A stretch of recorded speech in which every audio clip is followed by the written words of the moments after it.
main job was actually to get the mail in, sort it, and get it as much so as it worked as you could, and get it dispatched to the proper train or town that you had to go through.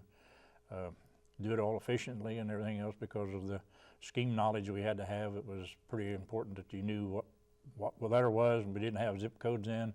You had to know the name of town, what other train it went to, or whatever it went to get it there as efficiently as you could get it there, yes. Sorting letters, sorting bundles out of the pouches, sorting newspapers. Not many parcel posts at that time, but just whatever that particular job called for, that was our duty. Well, it was whatever job you bid on. You might have to certain letters to go through, or you might have newspapers. And so it depended on what bid you had in on there. And they had what they call reorganizations ever so often. Then the seniors would bid in first, so us younger fellows took what was left. You had a lot of responsibility. You had to learn a lot of different jobs. You had to know a lot of states. Like going north, you had to know especially Illinois, Michigan, Wisconsin, some Indiana, Iowa, even worked some Minnesota mail.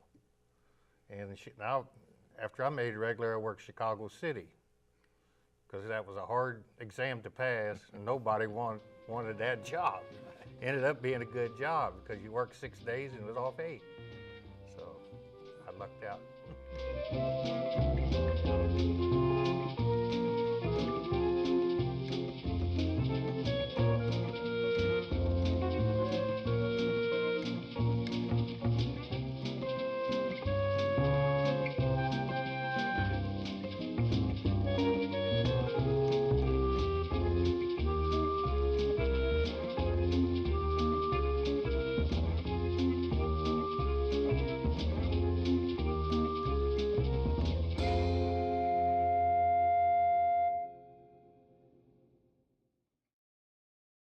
When I accepted the job, I went to Chicago, and that first day, they took about 15 of us into a room, and they were explaining what we were supposed to learn. And when that guy told us about, you're going to have to learn maybe 5,000 where 5,000 towns and cities are, I thought, that doesn't sound too good to me. But there was only one person. He got up and he said, I don't think I can do this. I'm going back home. And I wasn't too sure about it myself, but I'm glad I stuck with it. I didn't have a good memory base, or whatever you call it, and my first exam I had to case the entire state, the state of Michigan, and it was really tough, but you soon learn that we really had dump spots that you could put some of the cars where you didn't have to learn every one of them, put it there and they would take care of it. So you were tired, very tired at the end of the shift. It depends on what job you're on, whether you're working letters, you're working papers and parcel post, or doing the local. And you had to take a test about every 6 months. And you had to pass, I think, 97% of it. And you had study cards, little cards that told you the name of the town, and on the back of them was where the mail went, certain lines or such. And we took that over 6 months. And you had to pass it. They expect you to pass it. And I think I learned every town in every state in Texas, clear out to New York State during my time of service. It took a lot of studying. You got credit for that. Study time. They allowed so much credit for study time. That's why you got paid for like 48 minutes. That was an hour, because you had to do so much studying and also keep your schemes up, your schedules. And then you had to get your supplies, like your labels stamped up and your if you were working a pouch or rack or a paper case, you had to get your labels stamped up and laid out to label the things up. So there was quite a bit to do on your And them days labels, off also. you'd set them up so they just run right in your cases. After you hung your case, you could just run your labels in, and you have your facing slip stamped up. But each label or each facing slip, you stamped it with the train and number and your date and your name on it. So if there was mistakes, they traced it back to you, you know.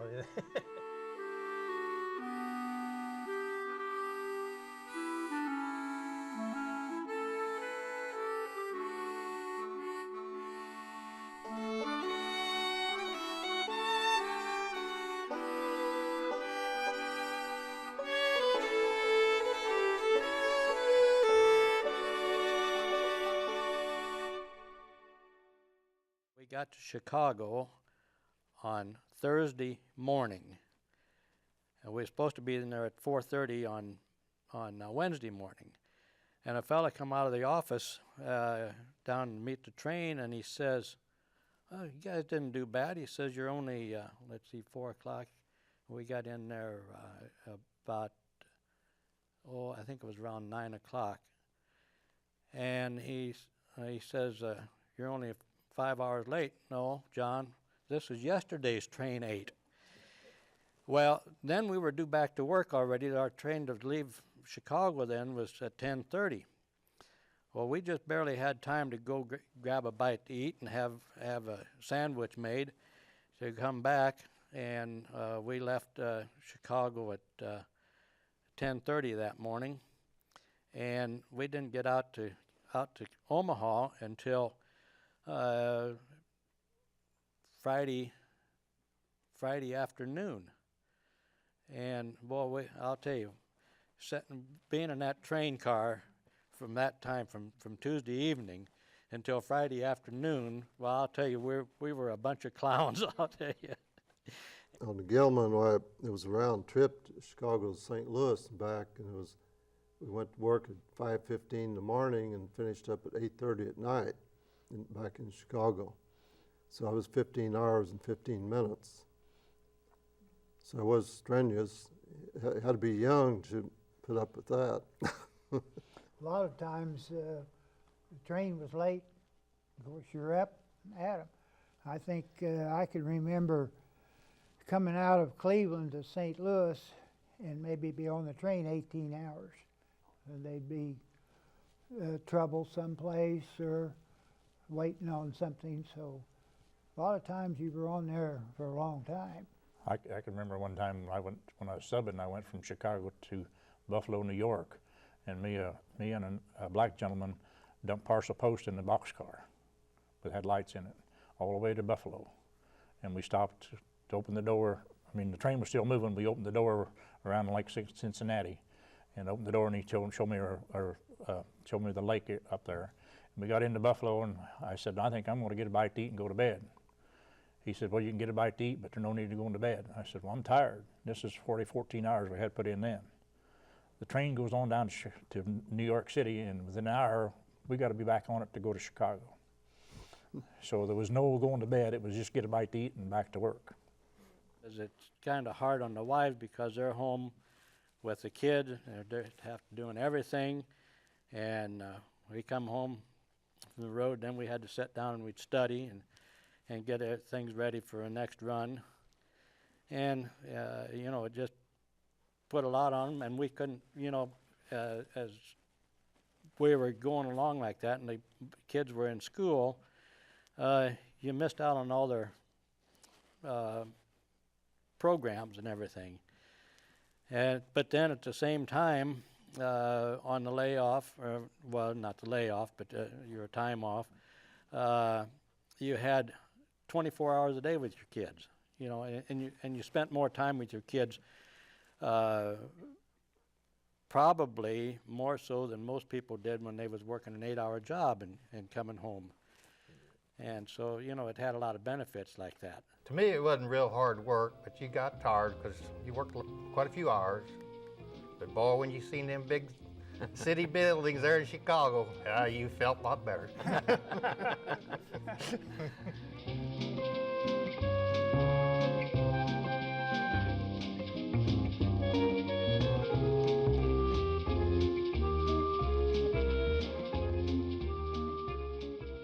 I was a youngster, I used to visit my aunt in Carbondale, Illinois. And it seemed like every time I was there, the guy next door was sitting in his swing out on the porch. I asked her, I says, doesn't that fellow work? Oh yeah, he's got a good job. He works at Railway Mail Service. Says he works so many days and he's off so many days. Well, those off days really were attractive to me, even as a youngster. The schedule I had on the Shigill in St. Louis was 2-3, 2-3, 2-9. So I worked 6 days out of 21. But each time I went out, I traveled 1,800 miles by rail before I got back home. Had awful good benefits. You'd work 6 days on, 8 days off, but you got your sick leave and you got your vacation. So you had a lot of time off. So that's probably the best part of it. The pay wasn't all that great, but you can live on it. Some you work 4 days and off 9, 6 and 8, and then they had 5 and 9.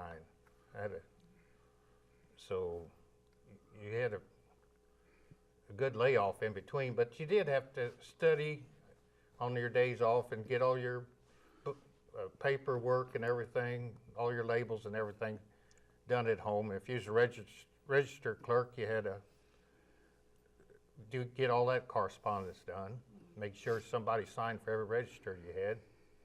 So you had a little time at home to work. But Yeah, once you got to be main regular, you work a week and off a week, so that week off, you put everything off to your week off to get things done around the house, you know.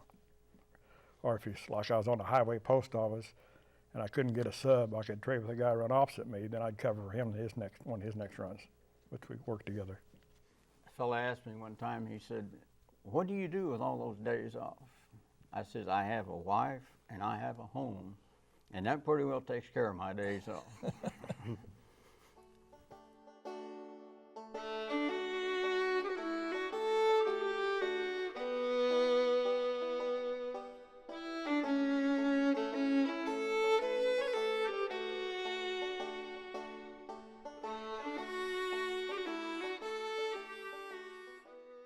The job was a dirty job. Yeah, I mean, you were black, so you know you had your dirty work clothes, and then you had your cleanest dirty clothes, because you'd have to wear them practically all week. You know, you take a couple of suits home because you wouldn't get back home. You'd have to make like I ran 2 rounds out of Chicago to Omaha and then back, but I didn't get home between trips. The job is awful dirty, but everybody liked it, you know. Of course, after we got rid of the steam engines and went to diesels, well, it was a lot cleaner working in the mail car because we used to run pretty close behind the engine. And you got away from all that smoke and cinders. some people got worried about on the city of New Orleans Train 1, mail car was right in back of the engines. So if you ever was going to have a wreck, you were going to be right behind it. Yeah. And you sailed down. That's 70 mile an hour. That was kind of a joke. You was doing 90 to 120 a lot of times. Yeah. But that train run on time about 99% of the time. Pulled into Carbondale, it was on time. Sometime when in the wintertime it'd be 0 outside and snow 2 feet deep, and and you'd have to open the door and catch that pouch, and the snow would be blown back in your face, and you just had to kind of guess, get the right spot. The heat was awful bad in there because we were supposed to keep the doors closed, and there was 2 small fans above that turned real slow, that they didn't provide much air conditioning in there, so no air conditioning at all. Wintertime wasn't bad because we always had heat. Our train that I ran on, which was Illinois Central, always made sure that you had heat, because if you didn't have any heat, the clerk in charge would put out a no pay slip, and the railroad didn't get paid for it. round trip. So the railroad was going to get paid for that trip, and they were making sure that you had heat in that car.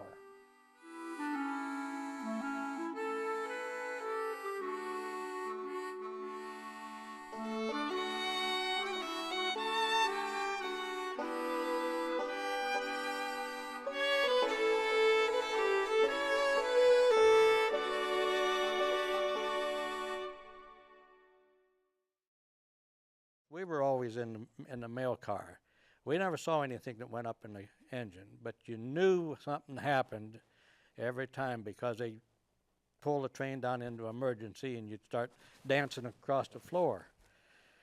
And we hit and killed 3 people one night. And there was, thank goodness, it was all different crews, different engine crews. And we killed 3 people between Omaha and Chicago in one trip. Yeah, I'll tell you, it just made you sick, you know.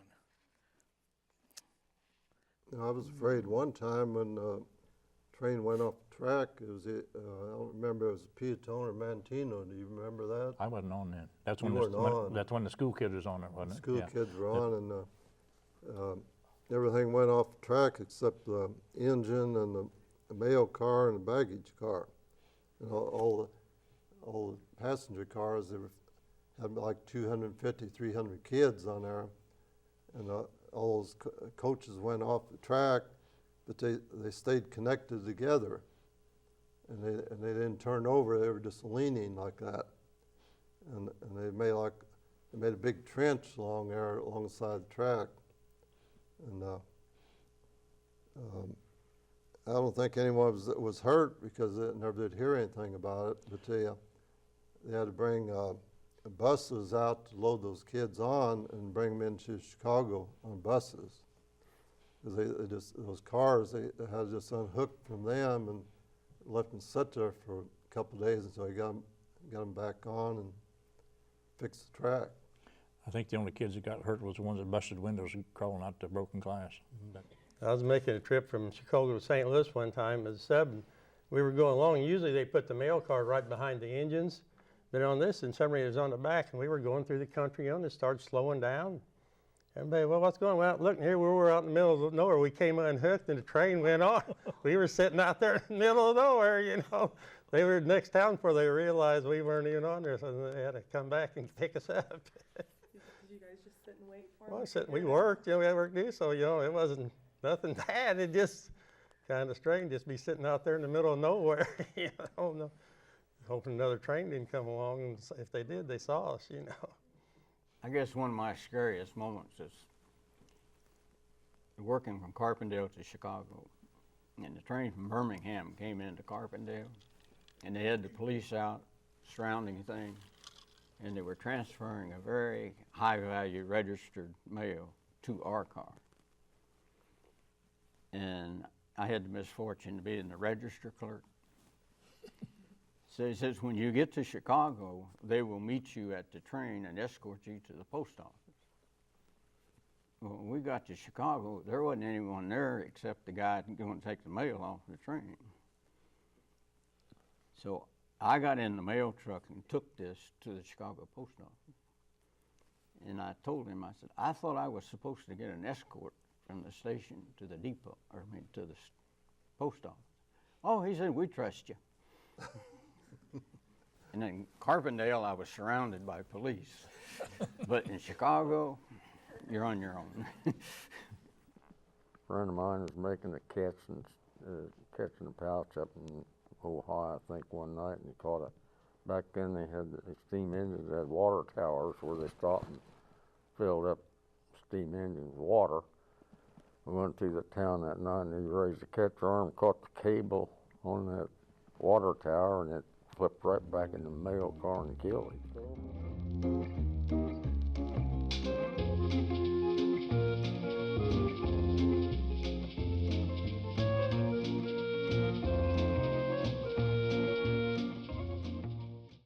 Some of the crews always had a deck of cards in the car. And so, boy, I'll tell you, if they got their mail worked up and they had 5 minutes, they were sitting down around the round table there, and pitching the cards. Mail car started running on the ties. Oh. He jumped the rails and flopped over, and they had to send crews down to the Indianapolis post office to get all the mail out of there, so we had to ride in the baggage car all the way to Cleveland. No, not work. Like say, everybody sat down and played cards. Well, there's a wood box in there about 6 feet long and probably 2.5 feet wide, and they'll bail around that box, played cards all the way to Cleveland. Some of them. Yeah. I piled up one bag of mail and slept. Oh, But, yes. Anyway, got to Cleveland. We got to looking at that box, and there was a tag on it. It was a body being shipped to out in New York. We played.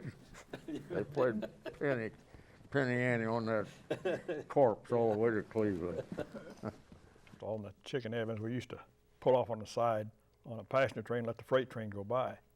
We seemed to always pull down there by watermelon patch. I don't know what, but we did get a watermelon. We had one time, guy dumped a pouch and there was a snake in it. That it came from another train line, so they think somebody was messing with somebody. But that got a little excitement. Yeah.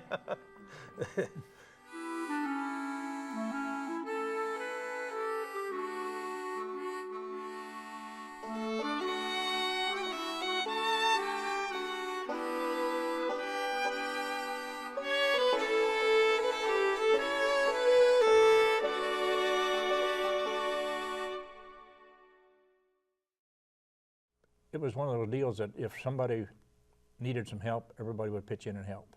Everybody chipped in and helped because our main goal was to get the mail out, and that's what we did. I mean, If one person got caught up with his job and you were done, you went and helped him. The sooner all of you got done, the sooner you could relax and have a little bit of rest before you got to the next destination. I would say that on the RPO clerks, everybody worked hard together. It was really a good bunch of guys to work with. You had a little bit people from different areas, and it was really a good time working. I really enjoyed it. And most of them took pride in their job too, they really did. I think there was a lot of pride in the job too, because you were really accomplishing something. You could see something you had finished at the end of every day. Something was completed. We liked the job. Never met nobody didn't like on the train. Everybody worked together.